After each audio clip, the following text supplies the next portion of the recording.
Hey guys, so it's Dawn here, and I have another update. So I went to the doctor's yesterday and did my recheck appointment, and he did lots of x-rays of my shoulder, and he's very happy with the results.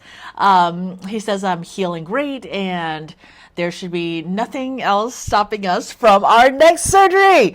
So this is my next surgery. What he's going to do is I told him to, I guess. I want the metal removed because you can see the freaking metal in there and it's uncomfortable and it hurts and the scar tissue is horrible. I told him I wanted him to fix that scar tissue, make it prettier, which he should be able to do just by cutting it off. I don't know. I don't know what they do. I'm not a doctor. But anyways, I want the scar tissue prettified and the metal removed, and then whatever scar tissue is stopping this arm. Why am I still bruised? Do you see all this bruising over here? Why am I still bruised? I guess I'm still healing or whatever. I don't know. But what was I say? Okay, he's going to remove the metal. He's going to prettify the scar tissue out here. And he's going to remove whatever scar tissue is stopping me from bending my elbow. So I will finally be able to bend my elbow again. That'll be wonderful. Let's see. Crookshanks is still here. Crookshanks and Peaches, they are both still here. Hey, Crookshanks. In fact, let me show you him real quick. Wait, how do I point this camera? Oh, wait, how do I do this? Do you see him? He's somewhere over there. God damn it. Why can't I see him? I can't. I'm not very good at cameras, I guess. Okay, Crookshanks is still here. Crookshanks, say hi.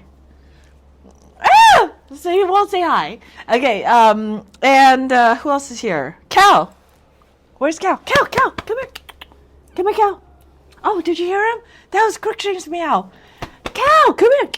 Oh, Cal won't come either. Oh my gosh, none of my animals listen to me.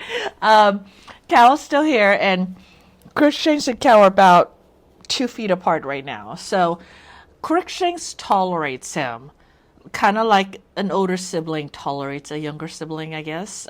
So he tolerates him, and he's like, all right. So I don't know. Maybe he doesn't think I'm his person anymore. But Crookshanks is still here every day. And even though I'm, not, even when I'm not here, if I come here, then he's there. He's always here. Anyways, he actually watches on the street for my car to pull into the driveway. And when he sees my car pulling into the driveway, he's already running towards this house. So I'm like, yeah, so he's still around for sure. He's tolerating the puppy. Puppy is clueless. Puppy doesn't, oh no, wait. Cow, come here. Puppy is so clueless. He doesn't know anything. He doesn't know any tricks, or obviously he doesn't know his name. Anyways, we got Puppy, and I found my person. So remember I said I was going to date and I wanted to find my person and all that good stuff? Well, I did. And it's funny because the minute I find, I've been putting this off for 3-4 years, okay? I've been healing myself. So that part was easy. Not easy, but I was doing it. And then while I was doing, I started all of this when I got divorced. And so, I was starting to work on myself and everything. And then I found some stops inside of me. It's like, okay, I know I need to fix this. I need to fix this, and this before I can be in a relationship, right? But I was finding stops in my head that was preventing me from fixing those things. Well, what you may not know is that when you get a brain bleed from a traumatic brain injury, TBI, okay? It's a TBI. This is actually a thing. You can actually look it up. They have done research. And they have found out that when you have a traumatic brain bleed, your brain becomes diverse or neuroplasticity. So basically is throughout your life, and I'm this old now, I'm very old, but anyways, I'm this old, and so throughout your life, as you do things, you know how the more practice, the easier it is, and the more it just runs through. Like that is because you're like, I don't know how the way I picture it is you're digging little ravines, and your brain always goes through the same process. Okay. Well, with neuroplasticity, it means that instead of those funnels or ways to go, you don't have them anymore. It wipes it all clean. So you know how I felt like my body has been wiped clean? Because I mean, there's certain things that my body does that I don't even know why it's doing it. And it's like, I don't know, it's kind of weird, right? And I do feel like I'm a different person after the accident than before the accident. And now this neuroplasticity thing. So those things that stopped me before are not stopping me anymore. And on top of that, the traumas that I've had has not been in the adult life. The traumas that I've had has all been, childhood and stuff like that. I've done lots of things. Okay, there's like lots of traumas, lots of things happened. But those traumas, because I have memory loss, those traumas are so far from me now. They are farther from my emotions, my living emotions now, than they've ever been my entire life. So all in all, what this means is, I don't know if you're supposed to use neuroplasticity for this, but I am. I was like, well, use whatever I get, right? So those two things combined means that I can emotionally heal better than I've ever done before. And I don't have those blocks anymore. So I can actually, I hate to say this because I haven't fully tested it out yet, but I think I can do whatever I want. So anyways, my brain will just go anywhere. It is so weird. And because of my traumatic brain trauma, and I'm not sure if each of these surgeries is counting towards that and it's getting renewed every time I'm having these surgeries. Not saying that any regular surgery will trigger this thing that happens. I'm not even sure what happens, but I'm just saying that for me, because it's been a long ass time. I mean, when is this going to end? Or maybe it doesn't end and this is part of the new me. Maybe this is a hard reset for my brain and my body. It's like, I don't know what's going on here, but anyways, it's so cool. Just when I started dating, right? It's like, okay, I'm gonna date now. And I did it in the worst possible way. I was like, not the worst possible way, but I was like calculating, right? I was like, okay, what do I need to do to get this done, right? Well, it's probably a numbers game. It's just about meeting people and finding a person that matches with you very well, right? They have all these match things and everything. But I did it. Oh, I did the dating thing, and within a week, I met the guy. His name is Jose, and within like 2 weeks, I was done. I wanted an extra week of dating, even though I had found him, I met him, and everything. I wanted an extra week, just for me personally, because I wanted to make sure. I did have this thought that maybe after the crash, part of the reset and everything means that I'll just willy-nilly fall in love with anybody, because I'm like, how could I have this feeling for this person, right? That doesn't make any sense at all, because I've only had this feeling twice in my entire life. And this guy is treating me better than I've ever been treated. And I am a totally different person with him. It's almost like I am who I am. And then with him, I am allowed to be more. And I think that's what that feminine energy that everyone was talking about was, because it's wonderful. And so I'm so happy. So I want to say, not only did I find love within like a week of dating, and I didn't have to date anymore. So I'm like, yay, right? But not only did I do that, but I found my person. So this isn't just any love. This is my person love. And oh my gosh, it's so amazing. And I love it. And it's awesome. So his name is Jose, and he is not in the EUC community. In fact, he's totally random. I did Facebook can I even say that? I did Facebook dating because it's free and I have Facebook and I always use Facebook, and it's just a little thing that you can toggle on and off if you want to date or not. So I was like, okay, one thing, running scenarios doesn't work in dating. Not too well, because I've been running scenarios as if I was dating, and I thought that was as good as dating. It's not, because when you actually date, you actually meet people, and people come up with things that you never think about. So I had to actually like make it a rule. It's like my dating rules. Okay, I never had dating rules before, but my dating rules is, okay, you have to speak English. There are so many people out there that don't even speak English, and I'm like, how do you even talk? I need to talk, you know? So I'm a big talker, so I'm like, okay, you have to speak English. You have to live in my area, preferably like, you know, within an hour drive. I don't want to drive too far, right? I was like, so somewhere close to me, and let's see, do I have any other ones? You have to live close to me, and you have to speak English. And I think that's one of my only rules. I was open. I didn't know where this would come from, if it did, because according to my calculations, the odds are astronomical. So it's impossible to find. So I figured there wasn't any way, and I don't even know why I found it this time. But I think so. For the sake of data, right, and for the sake of other people that maybe haven't found their person yet, this is what I did, okay?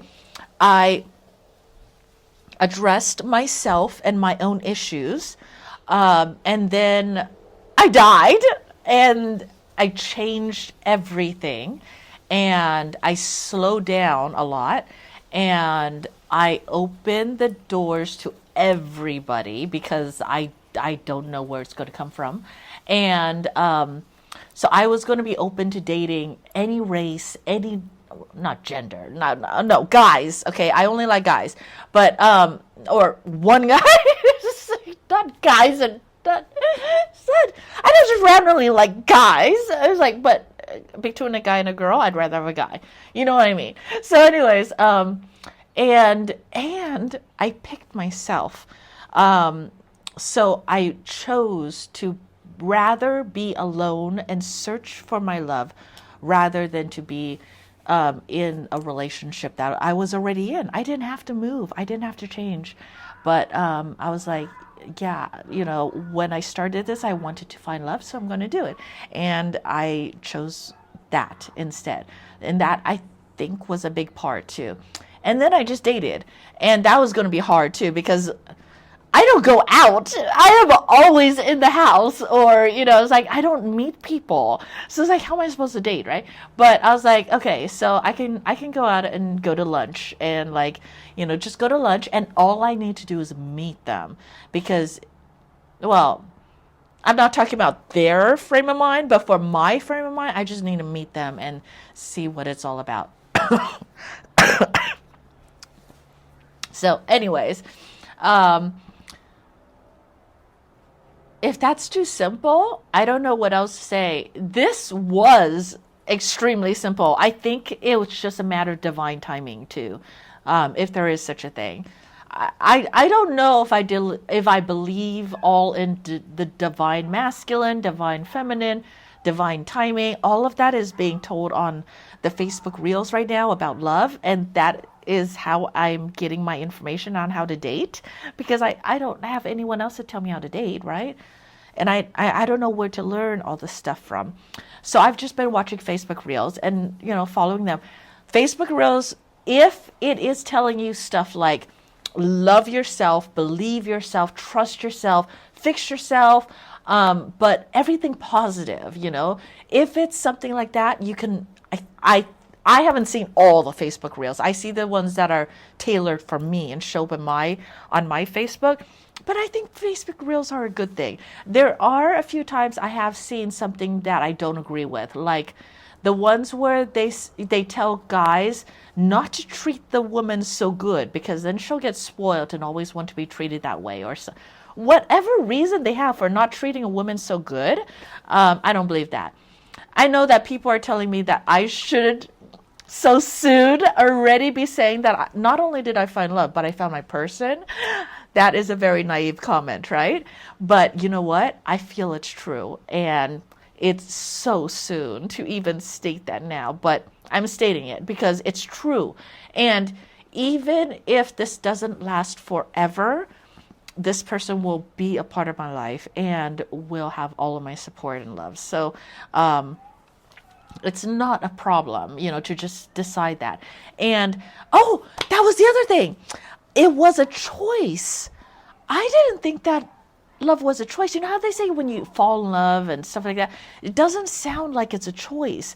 This was a choice for me. Like, I had the feeling, and I've only had that feeling twice in my whole entire life, and I don't know what that feeling means. That feeling does not mean that this is your person. It doesn't mean that. But maybe it means that there's something to pay attention to, okay? Because it's so rare, and I don't know what the feeling means, right? But I did have the feeling, and I did pay attention. So the feeling was there in that, but it was very light. I could have missed it if I wasn't paying attention. And then I had to make the choice. And this is the most wonderful I've ever been treated or felt or anything. So why the hell would I let this go? I was like, I'm not that stupid. I know I'm stupid, but I'm not that stupid, okay? It's like, if I'm going to find someone that's so perfect for me, right? And makes me feel wonderful, and I'm just brimming with joy and love and everything, why the hell would I let that go, right? That really seems dumb. So I'm not going to. But I had to make that choice, and I could choose to say no if I wanted to. I didn't do it, but I tested it by running scenarios and stuff. And it was like, yeah, I could say no. Everything's a choice, which is so weird because I thought I'd be kind of forced into it or something. Or like, it's like, boom, you are now in love with this person, that you may or may not like, right? No, it was a choice. Well, of course I'm going to make this choice, but it's like, it was a choice. And that was really surprising. So I decided he's my person. And so whenever you think of me now, you don't have to think of me as just a single person. So you can think of Cal. Cal, look at the camera. He's all like, oh my gosh, what's happening? So you can think of Cal and me and Jose. So look at Cal. He's so cute. He is the perfect puppy for me because he is so lovable, and all he ever wants, wait, let me try to get you more pictures of him. All he ever wants to do is love and chew and play, and that's all he does really is love and chew and play, I guess. But it's so happy, and like he brings joy into people's lives, and I want to bring joy into people's lives and stuff. So he is just perfect. Look at him. And he's so tiny. He's still probably about maybe he's 5 pounds now. Oh, so I had a doctor's appointment the other day, and I am okay for everything. Doctor has removed my weight restriction, and I was going to bring it and show you guys. I have little baby weights. Jose bought me little baby weights. So I have, what did he give me? 5 pounders and 2.5 pounders weights, right? Because I want to start working out again, and I can't flex this arm. This is my right arm too. Why can't I straighten you? I'm trying to straighten and make a fist, like how people, oh God, I can't do it for this arm either because I can't bend my arm any further than that. But you know how you make a bicep? Like I can't, because this arm won't bend and this arm won't do it. But yeah, I want to work out again, and I want to get myself better, and I'm so fat right now, and oh my gosh, it's like one of the times, wait, I don't want to drop him. Okay, one of the big times that you gain weight is when you have a serious injury like this. This is taking me it'll probably go over a year. to heal from and to get surgery from and all that stuff. When you have a really big injury, then that is a time when a lot of people gain weight. And so I knew that, and I wanted to watch my weight, and I've gained 5 pounds. So I want to work out again and start getting better and start healing and start being more like old me again.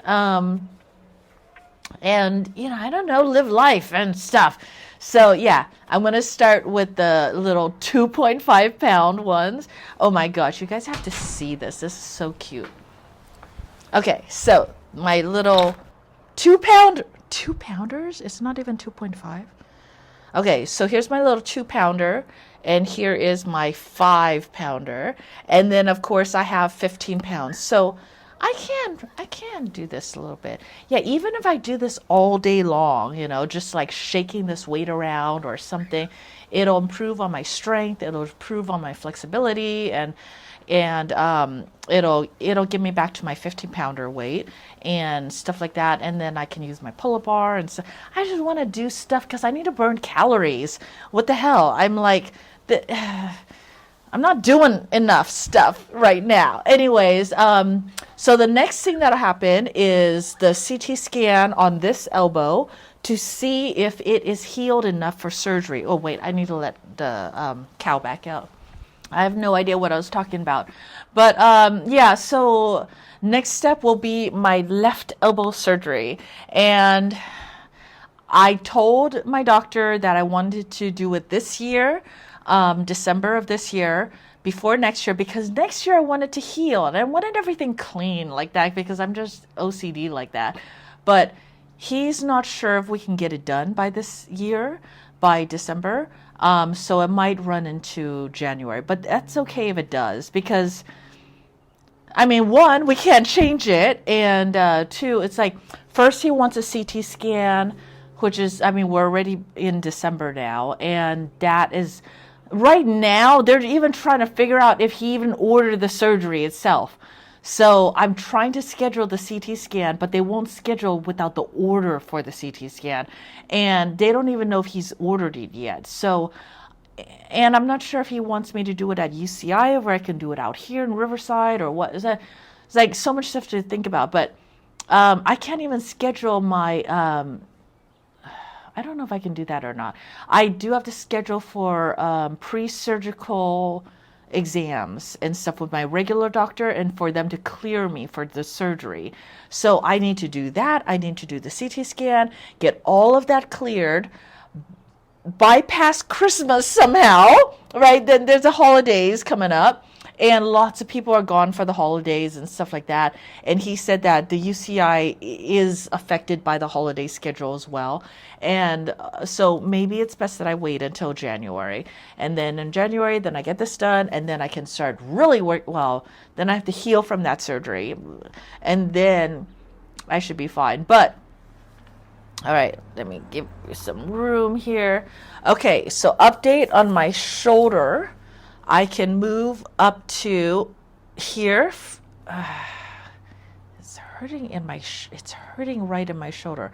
And here, I can't really reach. So I can, oh, that's not even halfway. I thought it was halfway. I can't go halfway yet. I'm about a fourth of the way up. I don't even know. I'm about a fourth of the way up. So I just need to keep doing this and then learning how to move. How do I even get my shoulder higher? Can it go high? Okay, so I thought maybe because I have such a small shoulder, because, wait, is there? Oh yeah, there's still the divot there. See how the other side doesn't have the divot because it's a proper shoulder and this side still has a divot. So he has a smaller, you know, shoulder and everything. So I thought that he'd be more prone to popping out. Like I'd have to be, you know, worried about my shoulder popping out all the time because it's such a small little shoulder. But it might not just be the bone itself that's holding the joint together. It's the muscles and tendons and ligaments and whatever else is holding the shoulder in, right? So anyways, the doctor said he's not worried about my shoulder popping out. I asked him if I should learn about how to pop a shoulder back in, because I don't know how to pop a shoulder back in. But if my shoulder's always going to be popping out, then I should learn how to pop a shoulder back in, right? He said not to even worry about that. He said that he's not even concerned about that. So, which is really surprising to me. And then I asked him, like, okay, so can I start working out now? Do I still have my weight restriction? He said, no more weight restriction. I can work out now. She said, just to be careful. And I said, be careful about what? It's healed, right? And he's like, it's not healed. I mean, it takes years for that, but it's better. And he's very surprised and very glad to see how much motion I have in it now, because before this, I couldn't move this arm barely at all. Or at least, oh God. Or at least I would like always use this hand. Like if I lift my arm naturally to here, and then I can push it up a little bit higher, you know, like with this hand, I can push it up, but not to rely on this hand to move this hand around. Like I can move this hand by itself. So, I'm taking all the right supplements, the D3 and the calcium. I know other people recommend other things, and I am able to eat those things, but like he's not concerned about that, so I don't have to worry about that. And I mean, he took the other x-rays today with my rechecks, so I'm healing great, so I don't need to worry about, you know, anything else really, I guess. And I'm not in any pain. You know what's funny to me? You know how, like, you don't even have to do anything. You just have to live and exist, right? And all of a sudden you have a random pain, right? In your back or your legs or an old injury. You always have these random little pains. And I've never really had that. I always heal well. And even now, it's like I stopped my pain meds, and I've been stopped, and I'm healing, and I'm not feeling any pain. Even though, I mean, you know what else is funny is when I crashed and I was dead and all that stuff, and I had all these injuries and all these broken bones, right? A month and a half later, I woke up. When I woke up, I couldn't feel any of the broken bones that they told me I had. Like, to me, I would have said, I don't have any broken bones. But I mean, to them, and these are doctors, right? And they're like, no, we can see these are broken. You know, they are broken. Look at your broken arm. Well, I could feel my broken arm and stuff if I try different things, like try to move it or something, then it won't move. It's like, why aren't you moving, right? Oh, he's broken. Because like, oh, okay. But I'm not sitting here like in pain all the time because of all my broken bones. I'm not. I'm just like happy and I don't know. I'm me, and everything is wonderful. So, anyways, that is my update for today. I have Cal over here, and the cat has gone. I don't see the cat at all. I only have Cal now. This is when I think that Crookshanks doesn't love me anymore, because he never used to leave me like this all alone. Crookshanks, where are you? Anyways, thank you all for joining me today, and I will talk to you guys later. Best of luck on everything. I did also find a roommate, and so that'll help with some bills a little bit, but it's something. So that'll help, and I have to clean up my house. Yeah. Oh, there he is. Crookshanks is back. Yay. So anyways, thank you all for joining me today. And I still have no idea what the future holds. But for the right now, it's about cleaning up the house for the new roommate. And it is about Jose. And it is about love. And it's about, I don't know, feeling feelings. And it's all good. Everything that this is about is all good. So be positive, and I hope you are all well. Thanks. Bye-bye.